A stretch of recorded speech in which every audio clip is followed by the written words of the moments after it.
We are back. Chapter 8. Do you remember last week when I said that I was having allergies, that I didn't think I was sick? Yeah, no, I'm sick. So, we'll see. This might be a little trying on my throat, but I'm not going to let you guys down. I know you're all waiting patiently by your computers for this week's installment, so I'm going to give it to you. The Bible must go on. So we were, Noah, the boat, the ark, they were out in the ocean, which was everywhere. The whole earth was the ocean at this point. And God remembered Noah. Well, that's nice. He's like the only guy left. Easy to remember. And every living thing and all the cattle that was with him in the ark. And God made a wind. Oh, too many beans, God. God made a wind to pass over the earth, and the waters assuaged. This is how it's spelled. A-S-S-W-A-G-E-D. Assuaged. It's called a proofreader. Get one. The fountains also of the deep and the windows of heaven were stopped. So no more rain, no more water coming up from the depths. Yeah, and the rain from heaven was restrained. And the waters returned from off the earth continually. So slowly eliminating, drifting off the water, so there's more land. And after the end of the 150 days, the waters were abated. Okay, and the ark rested in the 7th month. So that's how long they've been out there. On the 17th day of the month, upon the mountains of Ararat. So that was the first place to have the water wash off of it, was the top of Mount Ararat. So now they're able to get off on the mountain. And the waters decreased continually until the 10th month, so 3 more months. In the 10th month, on the first day of the month, were the tops of the mountains seen. So the other mountains now are starting to show up. So now they can kind of hop around from mountaintop to mountaintop, and they're not just stuck on Ararat. And it came to pass at the end of 40 days that Noah opened the window of the ark which he had made. Okay, so they hadn't gotten out yet. Even though they could have been walking around on the tops of mountains, they're probably so used to the ark by now. They're like, we'll just stay inside. And he sent forth a raven, which went forth to and fro until the waters were dried up from off the earth. So he's like, hey, raven, I'm comfortable where I'm at, so you go, check it out, come on back, let us know when we can skedaddle. But the dove, it was a raven, right? Also he sent forth a dove from him to see if the waters were abated from off the face of the ground, which is the same thing. So he probably didn't trust the raven to do a good job. He's like, dove, go check up on him, see if, what the dealio is. But the dove found no rest for the sole of her foot. Okay, so the dove couldn't find any place to land. And she returned unto him into the ark, for the waters were on the face of the whole earth. Then he put forth his hand and took her and pulled her in unto him into the ark. What's he going to do to that dove?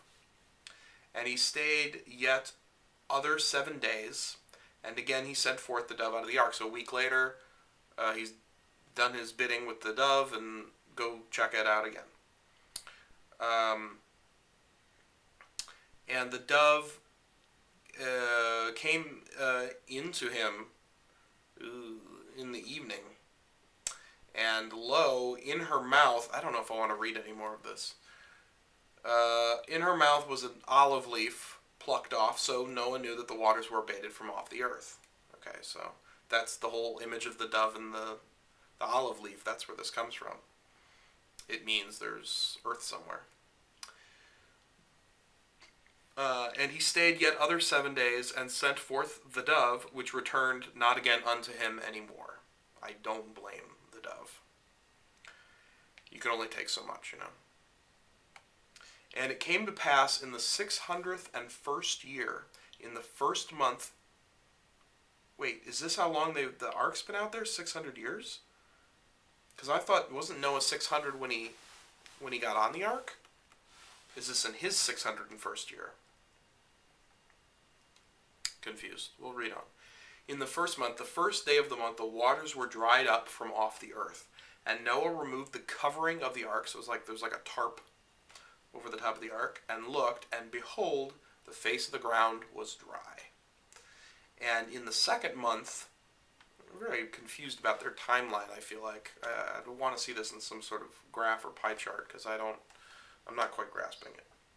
And in the second month, on the 27th day of the month, was the earth dried. And God spake unto Noah, saying, Go forth of the ark, thou, and thy wife, and thy sons' wives with thee. So he's given him permission to disembark. Bring forth with thee every living thing that is with thee. Don't forget the animals. Of all flesh, both of fowl and of cattle, and of every creeping thing that creepeth upon the earth, the old speech, that they may breed abundantly in the earth, and be fruitful, and multiply upon the earth. So let's give this another go. Let's see if this takes a little better the second time. And Noah went forth, and his sons, and his wife, and his sons' wives with him. Every beast, every creeping thing, and every fowl, and whatsoever creepeth upon the earth. That was a real cough. I wasn't faking. Upon the earth, after their kinds, went forth out of the ark. And Noah builded an altar unto the Lord, who put him out in an ocean for 600 years, or months, or whatever it was, and took of every clean beast, and of every clean fowl, took of them. That doesn't sound right. And of every clean fowl, and offered burnt offerings on the altar. Wait, he burned the animals as an offering? That doesn't sound right either. I hope he let them reproduce first before he started burning animals. And the Lord smelled a sweet savor. That'd be the burning flesh. Maybe he didn't burn animals. It might have just been like he made him some s'mores or something. And a sweet savor. That's like a sweet, like, flavor or scent. Well, flavor is a rhyme, but I don't know if that means the same thing. But it's in the same ballpark. And the Lord said in his heart, not aloud, but just in his heart, I will not again curse the ground any more for man's sake. Okay, he's good, learned his lesson. For the imagination of man's heart is evil from his youth. So he's just created that way. Neither will I again smite any more everything living as I have done. Because it was a huge pain in the ass, I think he's probably realizing now. While the earth remaineth, seed time and harvest, and cold and heat, and summer and winter, and day and night shall not cease. So from now on, it's going to be the normal way of day, night, the seasons, everything's going to progress as normal. So no cliffhanger ending in this one. It's kind of wrapped up a little tidily, so we'll see where Chapter 9 goes. Until next week, I'm going to hit the Theraflu like a mofo, and I will catch you on the flip side.